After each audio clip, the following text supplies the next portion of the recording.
안녕하십니까. 뉴스데스크 대전 세종 충남입니다. 장애인에 대한 이해와 관심을 높이자며 마련된 장애인의 날이 오늘인데요. 마침 바로 내일은 과학의 날입니다. 음성과 점자로 세상을 접하고 있지만 여전히 제약이 많은 시각장애인을 위한 실감나는 점자 기술이 최근 개발됐습니다. 높낮이가 다른 입체 표현은 물론 질감까지 생생하게 느낄 수 있다고 합니다. 김유미 기자가 소개합니다. 점자를 통해 손끝으로 세상을 접하는 시각장애인들. 최근 인공지능 기술이 발전하면서 물건이나 화면을 음성으로 읽어주기도 합니다.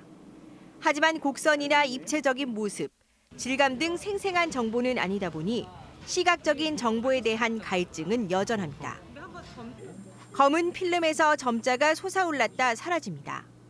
비탈처럼 점차 높아지거나 반대로 낮아지고 가운데가 움푹 파인 형태도 만들어집니다.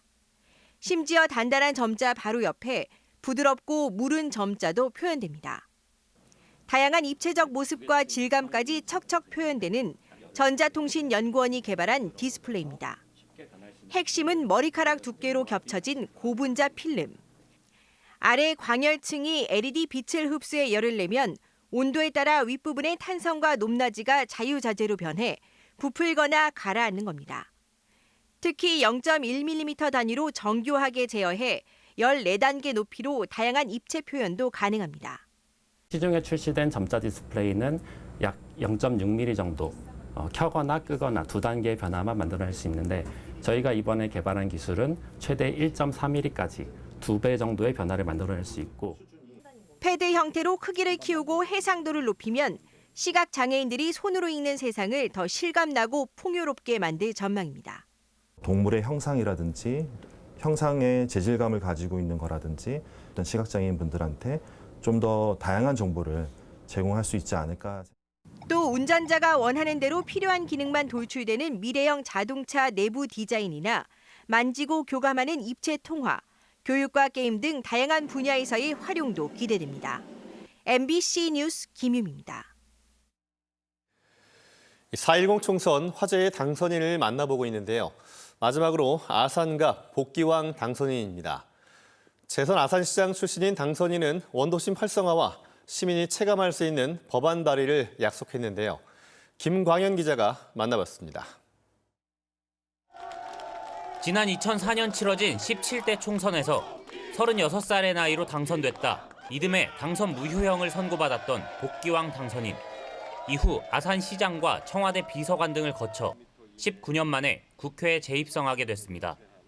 아산에 대해서 잘 아니까 시장도 해봤고 그러니까 국회에 가서 중앙정부 예산을 좀 제대로 따오고 아산에 필요한 법도 좀 바꿔라 라는 책무를 저한테 주신 것 같습니다. 시장 재임 시절 유흥주점이 모여있던 일명 장미마을의 개선을 추진했던 당선인은 아산 원도심 활성화를 위해 아산 세무서 이전을 추진할 계획입니다. 원도심 활성화가 우리 아산의 제일 큰 과제이고 원도심 쪽으로는 행정기관들이 다 모여야 돼요. 행정기관이 모여야 행정기관을 찾는 사람들이 오지 않습니까? 또 500병상 규모 경찰병원 분원 건립과 GTX C노선 신창 연결 등 할 일이 많은데 두 차례 아산시장 경험은 큰 자산입니다. 당선인은 장애인을 돕는 활동 지원사들의 장애인 주차구역 주차를 허용하는 법안을 가장 먼저 발의하겠다며 국민의 실생활에 도움이 되는 법안을 만들겠다고 약속했습니다. 그 장애인분들에 대한 주차의 불편함을 해소하는 그 법을 1호 법안으로 해서 의회에 열리자마자 법이 우리 시민들과 가까이 있다라는 것을 느끼는 의정활동 중심으로 할 생각이고요. 또 이번 총선의 민의는 잘못 가고 있는 국정 운영의 방향을 바로 세우라는 것이라며 다수당이 된 만큼 책임 있는 정치를 할 수 있는 여건을 만들어야 한다고 강조합니다. 2번 연속 민주당에 많은 의석수를 주셨는데 여전히 무능하다, 여전히 싸움만 한다라고 해서는 안 된다고 봅니다. 그래서 국민들이 원하는 방향으로의 원 구성이 될 수 있도록 적극적으로 뛸 생각입니다. MBC 뉴스 김광현입니다. 주말인 오늘 대전과 세종, 충남은 대체로 흐린 가운데 곳곳에 빗방울이 종일 이어졌습니다. 예상 강수량은 내일 오전까지 5에서 10mm로 흐리고 비가 내리면서 낮 기온도 16도에서 18도 분포로 어제보다 낮았습니다. 또 일부 지역 상공에 황사가 관측되고 있어 비와 섞여 내릴 가능성이 있으니 외출 시 주의해야 합니다. 대전지방기상청은 비는 내일 오전 중으로 대부분 그치겠지만 오전까지 충남 서해안을 중심으로 바람이 강하게 불겠다며 시설물 관리 등에 주의를 당부했습니다. 오늘 오전 11시 32분쯤 홍성군의 한 건물 주차 타워에 있던 자동 수화 설비가 갑자기 작동해 다량의 이산화탄소가 방출됐습니다. 이 사고로 자동 수화 설비 인근에서 작업 중이던 60대 근로자가 얼굴 부종과 질식 등의 증상으로 병원으로 이송됐습니다. 또 20에서 70대 근로자 5명도 경상을 입고 병원으로 옮겨졌으며 모두 생명에는 지장은 없는 것으로 알려졌습니다. 경찰과 소방당국은 주차타워 물바지판 공사를 진행하던 작업자들이 실수로 자동 수화 설비를 작동시켰을 가능성 등을 포함해 정확한 사고 경위를 조사하고 있습니다. 2027 충청권 하계 세계대학 경기대회 성공 개최를 위한 마스코트 개발이 본격 추진됩니다. 최근 열린 하계 유대회 마스코트 개발 착수 보고회에서는 대회 마스코트가 하계 유대회는 물론 대회 이후 충청권에서 계속 활용할 수 있는 상징물이어야 한다는 데 인식을 함께했습니다. 대회 주재기는 개발 용역사와 적극 소통하고 전문가 의견을 청취해 올해 하반기까지 최고의 마스코트를 개발하겠다고 밝혔습니다.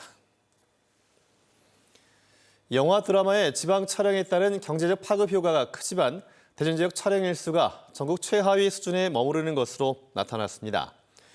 영화진흥위원회가 발표한 2023년 한국영화산업 결산 보고서에 따르면 지난해 영화와 드라마 등 지역 촬영 지원 일수는 4,289일로 이 중 대전은 105일로 경남 다음으로 낮았습니다.